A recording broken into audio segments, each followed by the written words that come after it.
And to have somebody that's sick and is so close to dying, and to get him out safely, it is an emotional experience, and we were happy. For the first time tonight, we are hearing from the negotiators who brought a tense standoff to a peaceful end Friday night in Saraland. A man firing shots from his house for hours, threatening to blow up the place if anyone dared to come inside. Our Ariel Mallory sat down for an exclusive interview with the Mobile County Sheriff's deputies this afternoon. Yeah, and Ariel, we don't get to hear these firsthand accounts from negotiators often. No, we really don't, Lanice and Shelby, and I can tell you it was hard for these men to describe what they went through Friday night. It was emotional for all of us. Trying to reason with someone in such an agitated state is difficult, especially when lives are literally on the line. Tonight, a sigh of relief from these two negotiators after an hours-long and intense standoff in Saraland. Gunfire erupted several times throughout the night on Friday.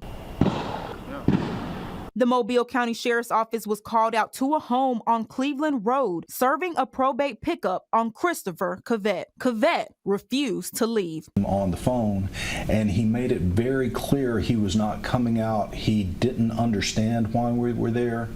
He was convinced that we were there to evict him, and later that we were going to put him in jail. That's when the negotiations started. Detectives say Cavett was paranoid and intoxicated with a loaded rifle. Corporal Lonnie Parsons didn't know he would be spending the next 8 hours to get Cavett to put the gun down and surrender. You first want to try to understand where they're coming from. They're upset and they're agitated for a reason. So you have to first understand what's their point. Try to reason with them and say that you can understand where they're coming from. Cavett didn't make it easy for the negotiators, firing several shots for hours. Deputies countering with more than 40 canisters of tear gas shot into the home. While we were interviewing Sheriff Paul Birch, he had to pull us to safety because of the gunfire. The sheriff's office vehicles, and that didn't work out for him. He was able to get back inside.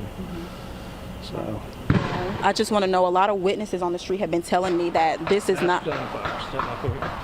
As time passed, Corporal Parsons knew Cavett was becoming more of a danger to not only himself, but everyone around him. Telling Parsons he poured gasoline throughout his house and was sitting on a propane tank ready to fire. Exhausted with nothing left, Parsons says Cavett surrendered shortly after 10 o'clock. Raw emotion followed as the negotiators hugged each other, knowing they saved more than just one life. You, in that moment, hold everybody's lives in your hand. It's draining, but it's the most rewarding experience. We worked as one unit to help Mr. Cavett come out of that house and receive the treatment that he desperately needed. To suffer the discomfort that he did because he was too afraid to come out is not normal.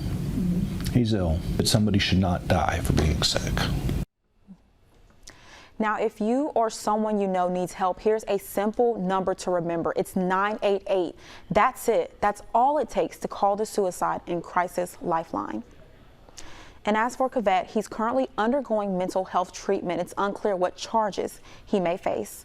Live tonight in the studio, Ariel Mallory, Fox 10 News.